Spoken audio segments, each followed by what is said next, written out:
Everyone is telling you the same two things about AI. You're too late or it's a bubble. And I honestly think both are wrong because there's a part of this that nobody seems to be speaking to. If you start building an AI factory today, first compute arrives in 2030, a 4-year wall that money cannot buy through. And that's exactly why Microsoft paid IREN a $51 stock, $9.7 billion, and why NVIDIA became its customer.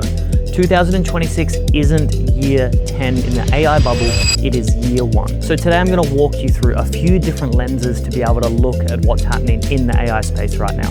We're gonna look at a 4-part test that tells you when a technology is in year 1 of a super cycle and how AI scores on it right now. The second part is gonna be the 3 waves we see every boom in history and which wave the durable money gets made in. And if you hang around to the end, I'll be giving you the exact dated milestones that prove or break this thesis in the next 18 months. So let's get stuck in. Welcome to the game, it's this and stocks by Mikhail Kuhar. And if you're new here, my name is Mikhail and I bring videos to you daily on multiple channels on stocks that we believe here at X10 that can 5, 10x and even more. And the reason I do this is one of my highest values in life is freedom. And if you have all the money in the world and you don't have time, you also don't have freedom. It's why we've developed our AutoPilot software over the last 5 years to allow you to have this in your life as well. What we have on the back end is a team of traders that allows our software to fire through an API to your portfolio to take the trades they're taking. The great thing is you never have to send us any of your money. And over the millions of data points and back testing, we've just launched AutoPilot V3, where we're looking to get anywhere from 8 to 15% returns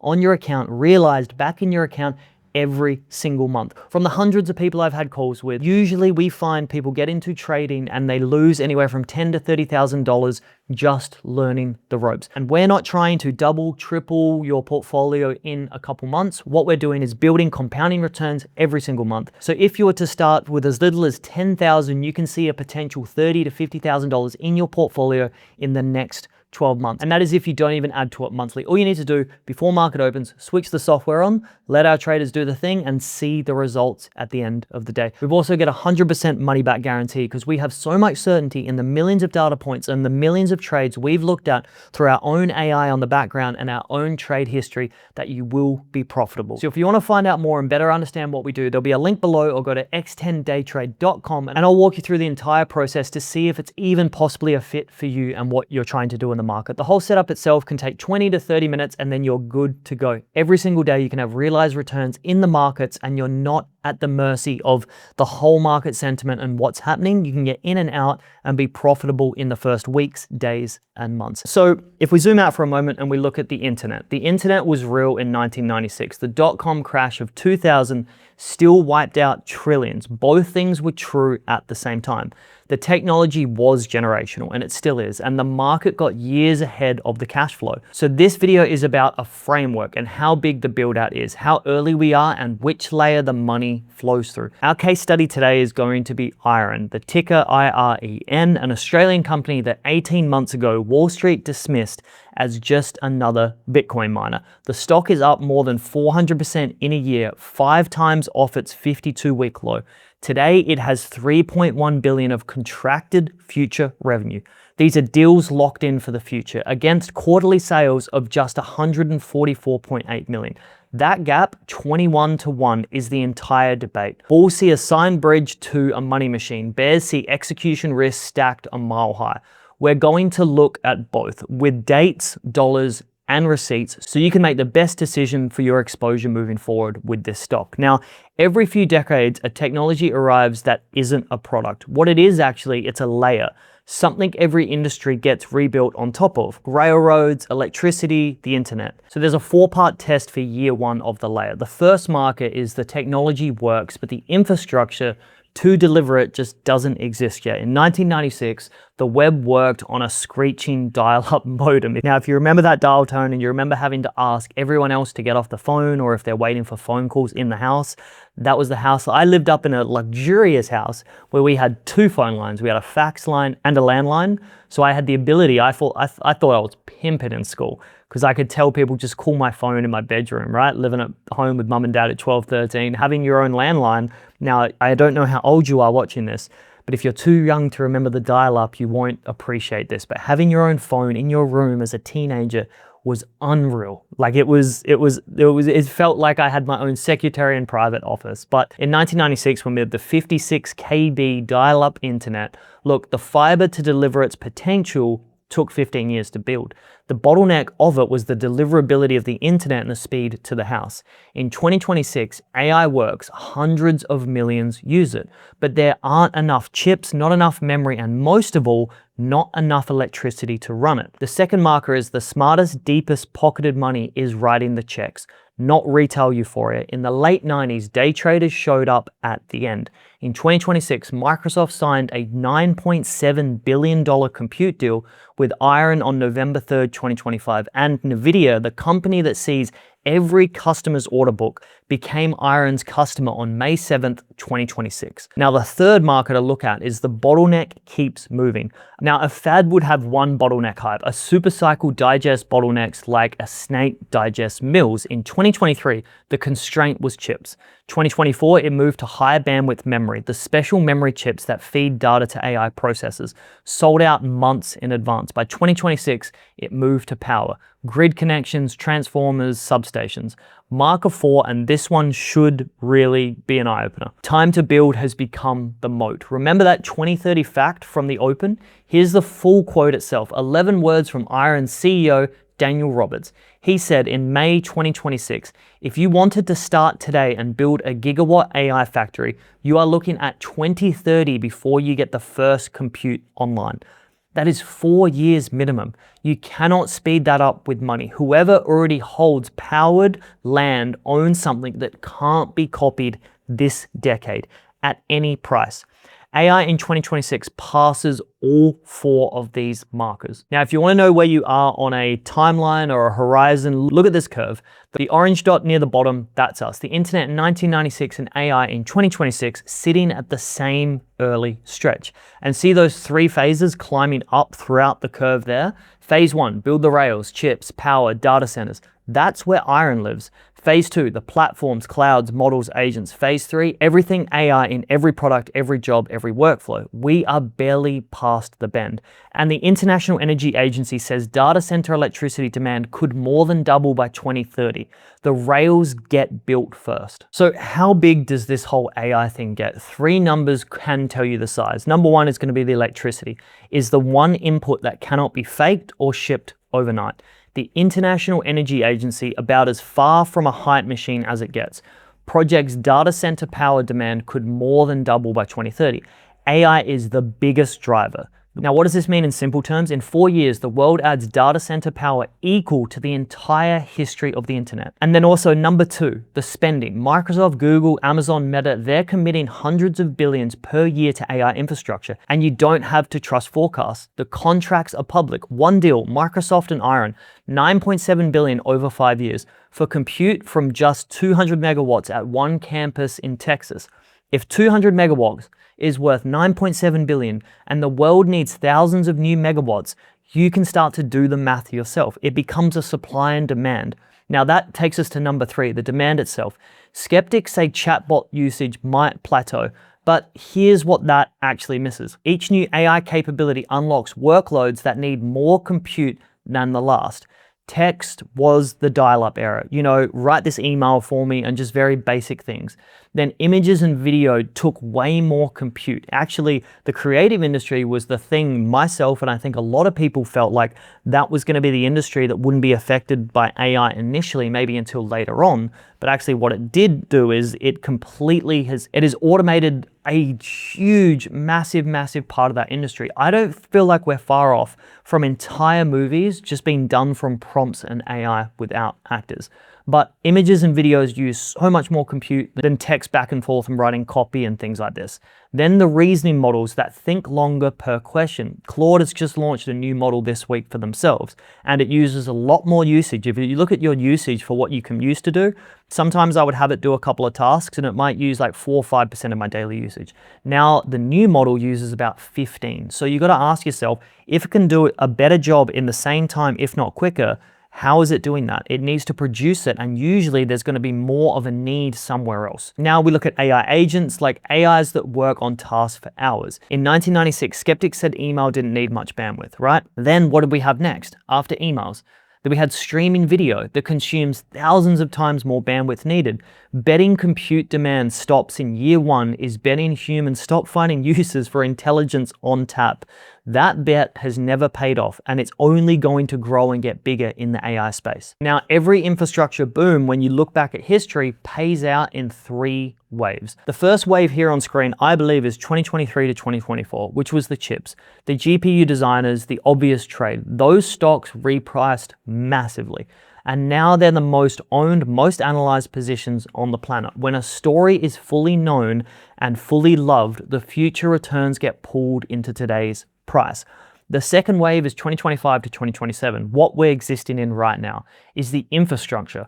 Look at this middle row. We're talking about power, land, data centers, cooling, the physical layer every AI dollar must pass through. And this is the wave we're in right now. And the key around this is a GPU without a data center is the world's most expensive paperweight. You can make more chips in quarters. You cannot conjure a gigawatt of grid connection in less than half a decade. So the scarcity and the pricing power migrates from the chip to the building. The third wave in there is the application side of things, right? The biggest fortunes of all eventually come from here. But look at what that box says. Winners are knowable today. In 1996, Google did not exist. Facebook was 8 years away. And the beautiful part around this is you don't need to pick the wave 3 winners because every single one of them rents wave 2. Right now, what's available to you.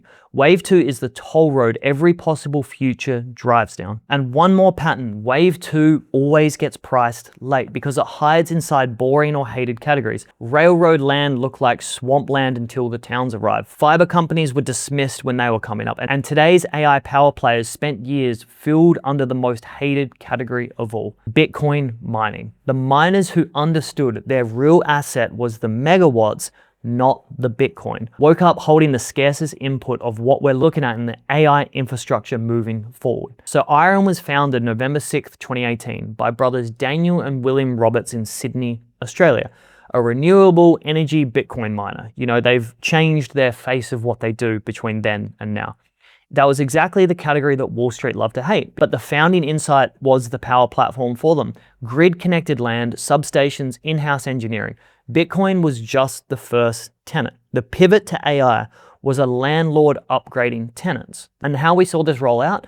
November 3rd, 2025, Microsoft signed a 5-year $9.7 billion GPU cloud contract, NVIDIA GP300, which is essentially their GPU chips, across 4 liquid-cooled data centers at the Texas campus.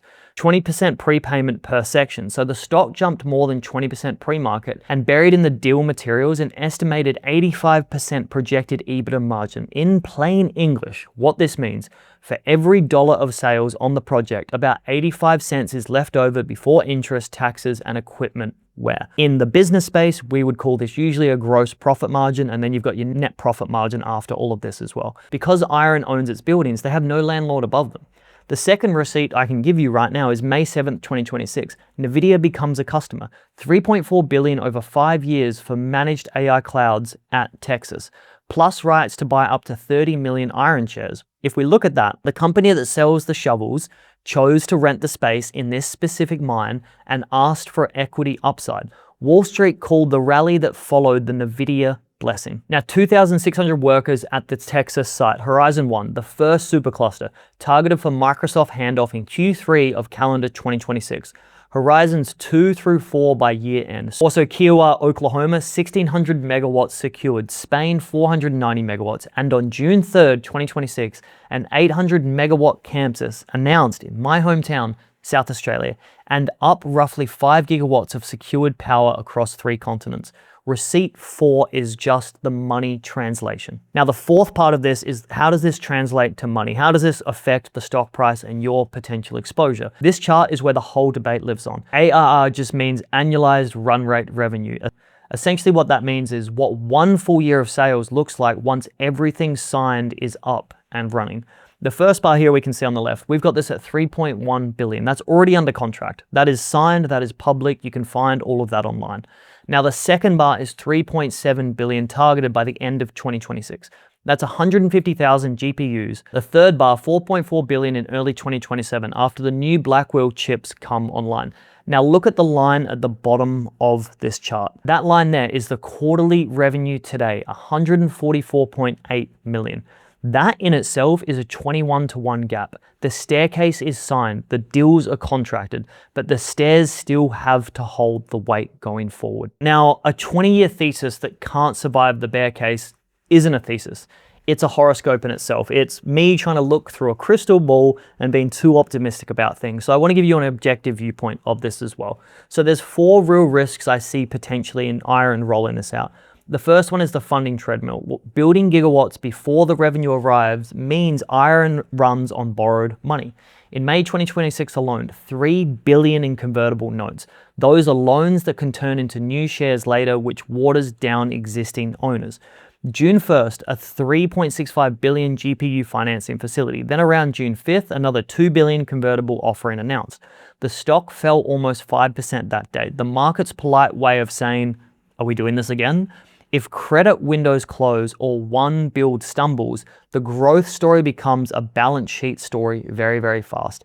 History is littered with builders who laid the track and went broke before collecting on the tolls and what they were due. The second risk is the whales. Microsoft and NVIDIA are most of the contracted revenue, and whales have moods. Roughly 50,000 GPUs arriving in late 2026 are not yet contracted.